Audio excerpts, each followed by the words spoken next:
Thanks, James. I'd now like to invite Dan Pol to give the Valedict speech to Daniel Morris.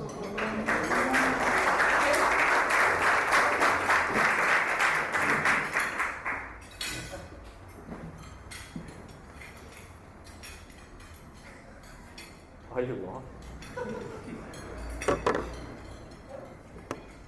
Alright, what's popping? Good evening, Master Dan, and all the gentlemen of Warrane. It's great to be back, and on such a special occasion. We're celebrating Dan Morris finally leaving college after 5 years. He's lived a long and fruitful life at college, accumulating numerous academic scholar awards, and even his position now as head academic tutor. But what many of us don't know about Dan are those really younger years, before many of us were even born, before he became the grumpy old resident in Central Wing, not too indistinguishable from the legendary Craig Smith himself. Upon coming to university, Dan was struck with the wonder and magic of learning, and that wasn't learning math or physics 1A, but actually mastering card tricks and real magic. Dan, along with his high school friend Connor Lillis, performed at Warrane's Got Talent, and from what I understand, even Parents' Day. But his biggest performance came at a roundhouse party, where Dan wooed a number of first-year girls with his magic tricks, and actually got 9 individual unique phone numbers. Most girls are smart enough not to give their real phone number to a first-year creep with a deck of cards in the dark of the roundhouse. But unfortunately for us, Dan and us, we'll never know if they're real or not, because in 5 years he's never mustered the courage to call one of them. Dan actually set a number of other unofficial college records that year. He slept in every single other North Wing juniors' rooms, with or without them being there that year. And he took a bit of a tour around the common rooms as well. Dan's dedication to the good times flowed fast and strong into second year as he became the social director. In his position, Dan managed to organise 2 harbour cruises, only one of which actually left the people on the boat. He also organised a really fun ball at Pier 1, I had a lot of fun, and Dan showcased his surprising talent for tossing and throwing things. For years he's kept his talent pretty low-key. He's never showed it on the sports field, but he has shown it to other colleges on an odd night out, or even another ball night. In second, he also took up the role of being the bus driver, and even the prestigious role of 7th floor DJ.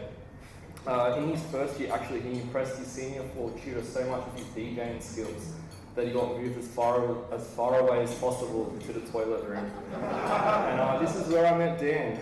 My first memory of him was probably much like a lot of yours.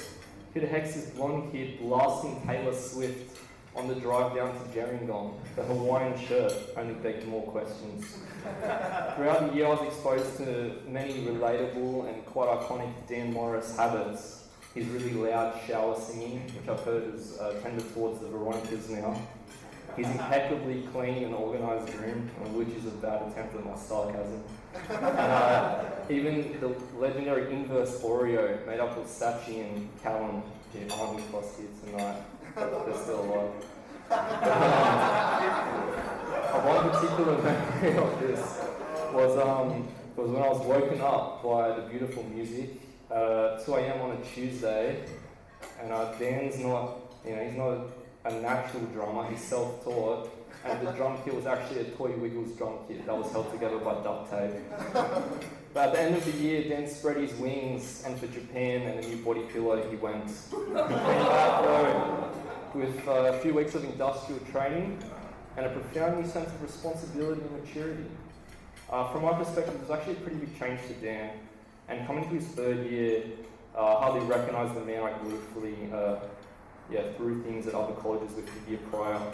Dan really hit 3rd or 4th year, or we could kind of look at his middle age pretty hard, and he started figuring out some habits. He started going to sleep a bit earlier. He started improving his music tastes. He gave up listening to Taste You Like Yogurt, a German techno-punk classic, and lived out his yogurt fetish very maturely by going to Froyo every Thursday with Tim and I for Trick Yourself, Thursdays.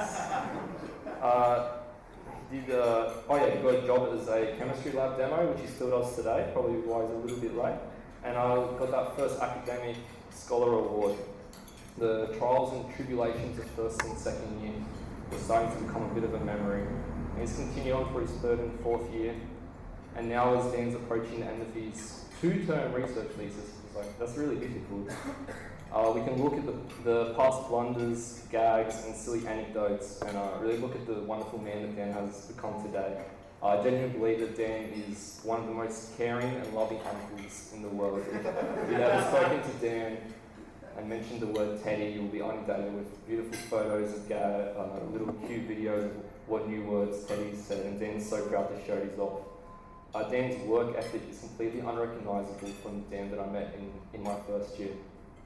I've had many study sessions with Dan, and I know for a fact that not one of them I've left after Dan. He's always stayed and listened through the night, and always been the first to organise the morning session to cram in that tiny bit more. Dan just hasn't been a study buddy to me, a lab partner like that meeting where there's no end. But to me, he's been a very, very great friend, and someone that I've actually been able to look up to for a lot.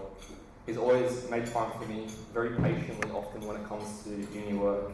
And he's picked me up when I'm down. I've had some pretty down moments with Dan. And believe it or not, he's given me some really, really great advice.